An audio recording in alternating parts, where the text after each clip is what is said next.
नमस्कार। आओ, second question देखते हैं। सेकंड क्वेश्चन लिखता है कि हमारे पास एक इनइलास्टिक कोलिजन हो रहा है ना। क्वेश्चन ध्यान से पढ़ते हैं। After a perfectly inelastic collision between two identical particles. देखो क्वेश्चन ना, कई बार क्वेश्चन पढ़ते पढ़ते ना हमको बहुत हिंट्स मिल जाते हैं। इसको हम लोग देखो अंडरलाइन कर ले रहे हैं इसलिए, ठीक है, या आप बोलो तो हाईलाइट कर लेते हैं, ठीक है। देखो क्या लिखता है कि हमारे पास कोलिजन हो रहा है, राइट, कोलिजन हो रहा है। और वो कोलिजन कैसा है, परफेक्टली इनइलास्टिक है, परफेक्टली इनइलास्टिक है।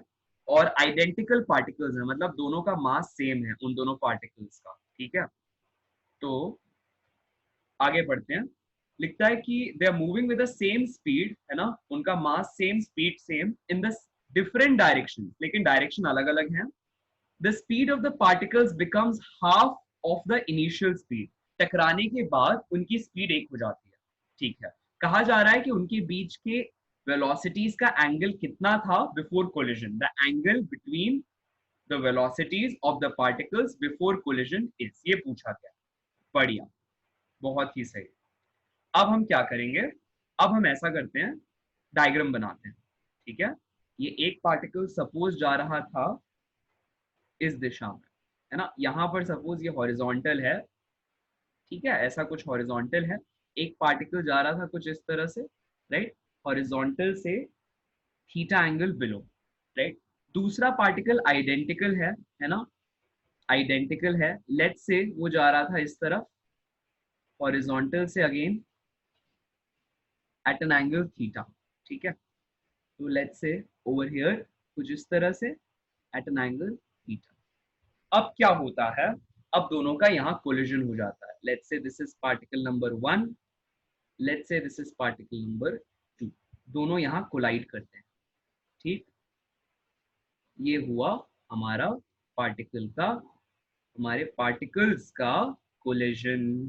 धड़ाम। अब इस धड़ाम से कोलिजन के बाद दोनों क्या करते हैं, किसी एक डायरेक्शन में मूव करने लगते हैं। मैंने ये कैसे समझा, देखो यहां से समझा। क्या कहता है, परफेक्टली इनइलास्टिक कोलिजन है।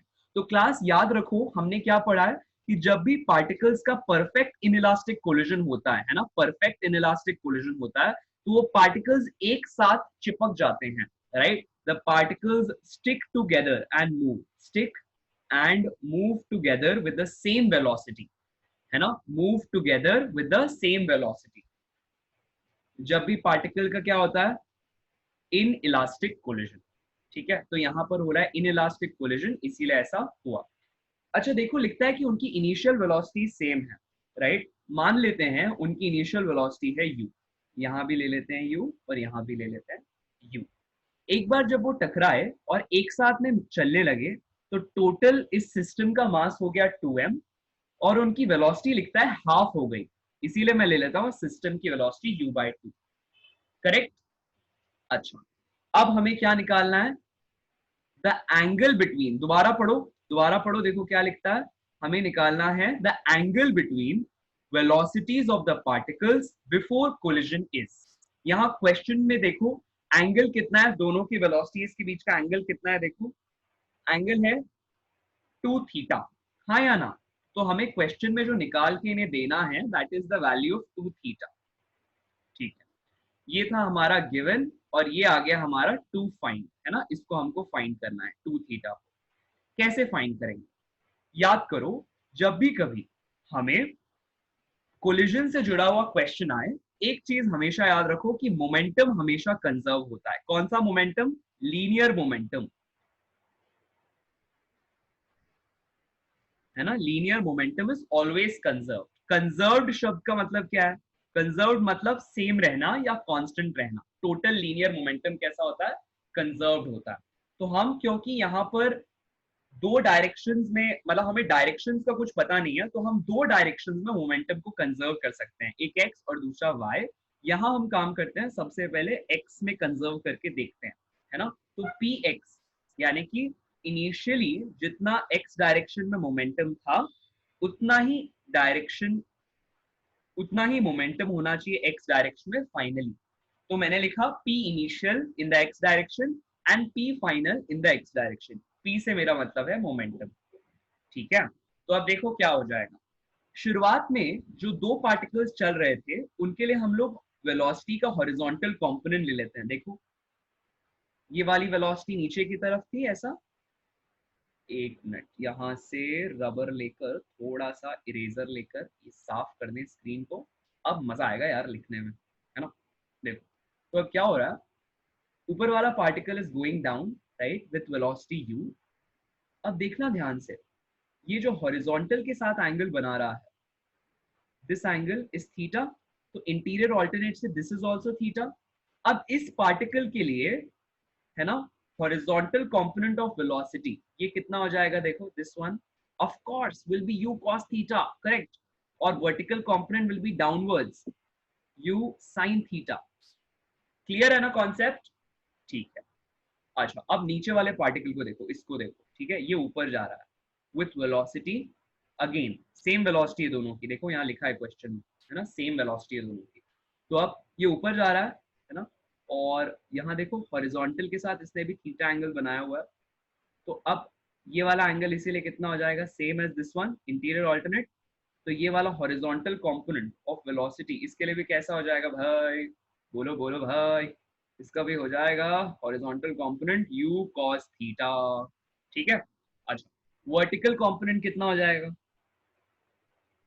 ऊपर की तरफ u sin थीटा, है ना। लेकिन अभी हम क्योंकि हॉरिजॉन्टल कंपोनेंट देख रहे हैं इसीलिए अपन ये वाला u cos थीटा और ये वाला u cos थीटा कंसीडर करेंगे, ठीक है। तो मोमेंटम क्या होता है, मास इनटू वेलोसिटी, है ना। तो मैं लिखूंगा m1 इंटू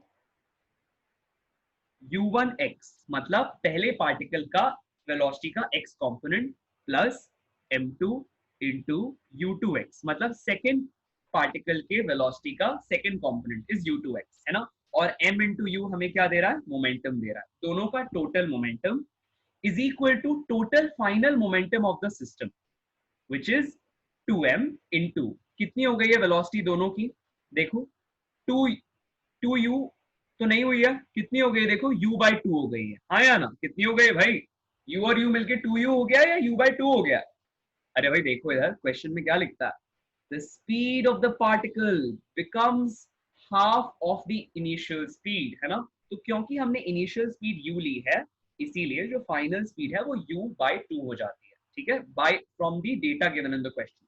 अब बस हम जानते हैं दोनों का मास सेम है, वैल्यू सब्स्टिट्यूट करो, m into u cos theta plus m into u cos theta is equal to mu, 2 और 2 कट चुका है, ठीक है। सो यू विल हैव यहाँ पर 2mu cos theta, ठीक है, is equal to mu, right, and of course mu gets cancelled on both sides, you have cos theta is equal to half, और ये कब आ सकता है, जब थीटा कैसा हो, थीटा कैसा हो बोलो, 60 डिग्री, ठीक है। तो अब एक ऐसा बच्चा जिसने यहां तक तो सही किया, बहुत प्रोबेबिलिटी है वो सीधा क्या टिक कर देगा, 60 डिग्री।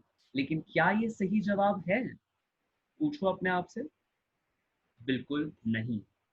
क्यों, क्वेश्चन क्या पूछ रहा था, हैव अ लुक हियर, देखो क्वेश्चन क्या पूछ रहा था, क्वेश्चन पूछ रहा था कि दोनों के बीच में इनिशियल वेलोसिटी के डायरेक्शन क्या है, या दोनों की इनिशियल वेलोसिटी के बीच का एंगल क्या है, 2 थीटा पूछा जा रहा है। ऑफ कोर्स अब आपको समझ में आ गया है, अगर थीटा 60 डिग्री है तो 2 थीटा कितना हो जाएगा, 120 डिग्री, है कि नहीं। तो your correct answer is 120 degree, ठीक है। तो इस तरह से हम लोग सिर्फ सवाल नहीं देखेंगे, सवाल देखने के साथ साथ क्या क्या कॉमन मिस्टेक्स हो सकती है जिससे हमें बच के चलना है वो भी देखते चलेंगे, ठीक है।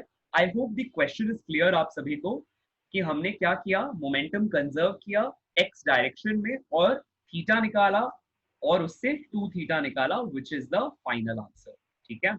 बहुत बढ़िया, कॉन्सेप्ट क्लियर है ना सभी को, चलो ग्रेट, बहुत ही बढ़िया, बहुत शानदार। Let's go to the next question, right, चलो बहुत ही सही, बहुत ही सही।